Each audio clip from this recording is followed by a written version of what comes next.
Vamos a continuar con las enfermedades más comunes que limitan o perjudican la práctica sexual en hombres homosexuales. En este caso, nosotros vamos a estar abarcando únicamente las hemorroides.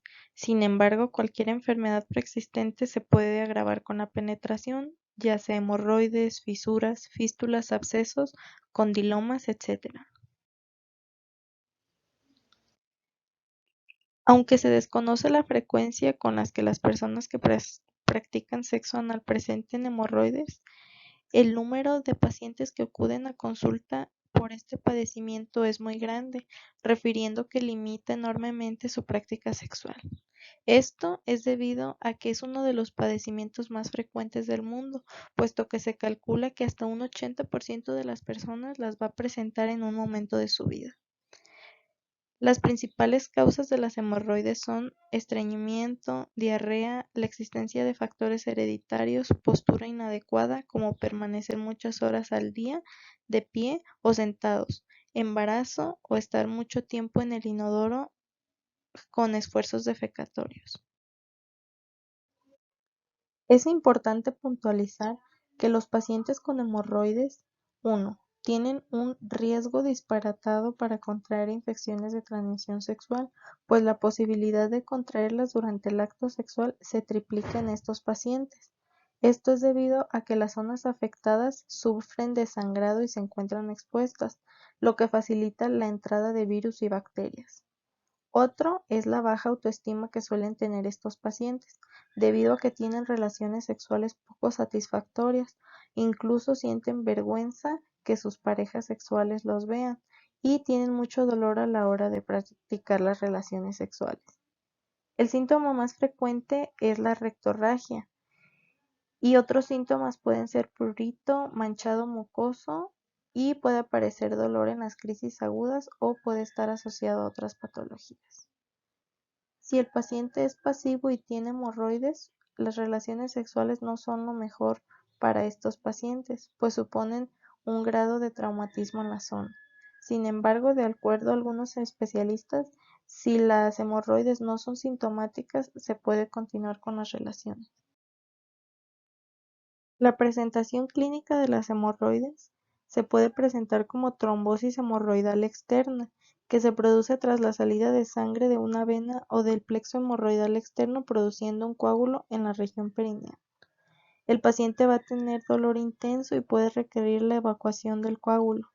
El prolapso hemorroidal trombosado es mucho más frecuente y se produce por la dificultad de reducción de las hemorroides que quedan atrapadas por el esfínter, lo que va a dificultar el retorno venoso y ocasiona edema e inflamación en la zona.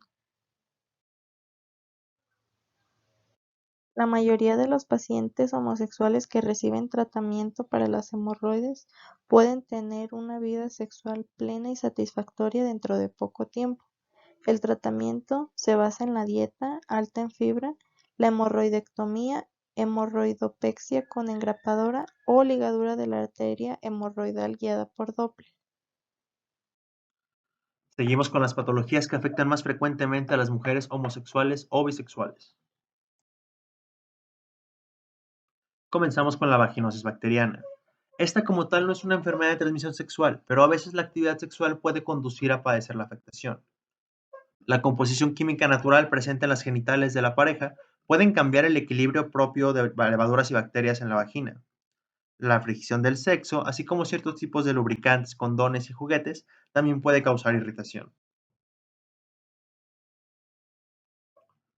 Respecto a los factores de riesgo, tenemos el contacto vulva-vulva, tocarse los genitales después de tocarlos de la pareja, compartir juguetes sexuales sin haberlos limpiado, dormir desnudas muy de cerca, esto debido a las secreciones vaginales que podrían pasar de cadera a cadera, contacto con una toalla, ropa interior, sábana, etcétera, usada recientemente por una mujer que está infectada. El riesgo de estas prácticas aumenta durante la menstruación. Para evitar el contagio se recomienda emplear preservativos o barreras para al tener relaciones, limpiar cualquier objeto que vaya a ser introducido de manera vaginal o anal, así como una buena higiene íntima. Los síntomas de la vaginitis son enrojecimiento, irritación, inflamación o incomodidad de la vagina o la vulva, picazón, ardor y dolor en la vulva o vagina, dolor o malestar durante las relaciones sexuales, Poliuria, si la vulva está muy irritada puede sentir pinchazos al orinar, y flujo vaginal que no es normal en el cuerpo. El tratamiento es bastante sencillo y voy a exponer el que viene en GPC. Metronidazol de 400 a 500 miligramos vía oral 2 veces al día por entre 5 a 7 días o 2 gramos vía oral en una sola dosis. El uso de lubricantes durante las relaciones sexuales es muy común, sobre todo en pacientes homosexuales, debido a que, al contrario de la vagina, el ano no produce una lubricación propia. Por lo tanto, nosotros como médicos debemos saber algunos principios de estos lubricantes para poder recomendar a nuestros pacientes. Los lubricantes a base de silicona ayudan a un mejor deslizamiento del pene en la penetración. Estos lubricantes son más densos y duran más que los elaborados a base de agua. Se recomiendan para practicar sexo anal o para aquellos encuentros en el agua. Sin embargo, es un poco difícil de retirarlos y no se deben usar con juguetes sexuales. Los lubricantes a base de agua tienen una textura más natural y generalmente se utilizan en aquellos pacientes alérgicos a la silicona. Son fáciles de limpiar, no causan manchas y son seguros cuando se utilizan en conjunto con el preservativo. Sin embargo, en periodos prolongados se deben de estar reaplicando ya que tienden a secarse. Los lubricantes a base de aceite generalmente no son recomendados, ya que pueden irritar y favorecer la aparición de infecciones. Aunque fueron populares durante muchos años, hoy en día su uso no es tan recomendado. Aunque ofrecen una lubricación prolongada, pueden causar también manchas en la ropa y en las sábanas. Y lo más grave es que deterioran el látex de los condones y facilitan su rompimiento. Existen otros tipos de lubricantes no tan comunes, como son los térmicos. Estos son ideales para despertar sensaciones en la piel por todo el cuerpo. No se recomiendan para lubricar vagina. Estimulantes. Contienen sustancias como arginina y mentol que facilitan la estimulación del clítoris. Untables. Estos vienen en forma sólida o de gel, pueden tener sabor y ser comestibles. En supositorio. Estos son diseñados para hombres que quieren explorar el punto P. Y con feromonas, que cuentan con componentes que potencian el deseo sexual, o lubricantes ecológicos, que contienen componentes hipoalergénicos para aquellos pacientes que suelen tener alergias. Sin embargo, el uso de lubricantes se ha relacionado con un riesgo de 3 veces mayor de contraer una ITS por ruptura del preservativo o salida del preservativo debido al aumento de la lubricación, y propician las infecciones vaginales en las mujeres, pues crean un ambiente rico para la proliferación de bacterias. Ahora vamos a hablar acerca del uso de piercings. Comenzaremos a hablar acerca de los distintos piercings que se suelen poner en el pene. Primero, en la imagen de la derecha podemos observar el piercing Alberto. Este se perfora la uretra en la base del glande y después se introduce el anillo en el orificio que se acabe de hacer. Muchos aseguran que incrementa el placer sexual del hombre hasta 4 veces, y recibe este nombre debido a que el príncipe Alberto de Inglaterra lo puso de moda para poder recogerse el pene cuando llevaba mallas y de este modo no se le notara el miembro. En la imagen de blanco y negro podemos observar el piercing Apadravia. Este no tiene peligro de hacer daño a la mujer en el interior de la vagina, y en este caso es un gran estimulador vaginal. El frenum se dice que es satisfactorio y placentero para el varón y se coloca en el frenillo del pene. En la imagen de la derecha observamos el piercing el lampayán. Este atraviesa de forma horizontal la punta del pene y puede pasar o no por el conducto de la uretra. Parece ser un gran estimulante tanto para la mujer como para el hombre en las relaciones sexuales. El siguiente es el afada, situado exactamente en el escroto entre un testículo y el otro y entre la raíz del pene. Y por último tenemos el foreskin. que se realiza en la piel del prepucio. Ahora veremos los piercings más comunes en las mujeres. El primero, que corresponde a la imagen de la derecha, es el piercing Cristina. Este piercing está situado en el monte de Venus. El siguiente es el piercing del clítoris y, como su nombre lo dice, pues se coloca directamente en el clítoris. El siguiente es el piercing Fourchette, que se coloca en el perineo, como se puede observar en esas dos imágenes. Y por último podemos encontrar piercings colocados en labios mayores y menores, y pues estos se colocan donde el paciente desee, y cabe resaltar que la colocación de todos estos piercings debe de realizarse por un personal adecuado y se deben de tener cuidados posteriores a su colocación para evitar infecciones, puesto que algunos de ellos pueden tardar hasta 3 meses en sanar. Continuaremos con el tema de bisexualidad. Es importante recordar unos conceptos básicos antes de iniciar el tema, para poder entenderlo mejor. La orientación sexual se refiere a un patrón individual de atracción sexual y emocional hacia otras personas. Contempla excitación física e interés emocional o romántico y sexual que involucra fantasías, imaginación, sueños de contenido sexual o erótico.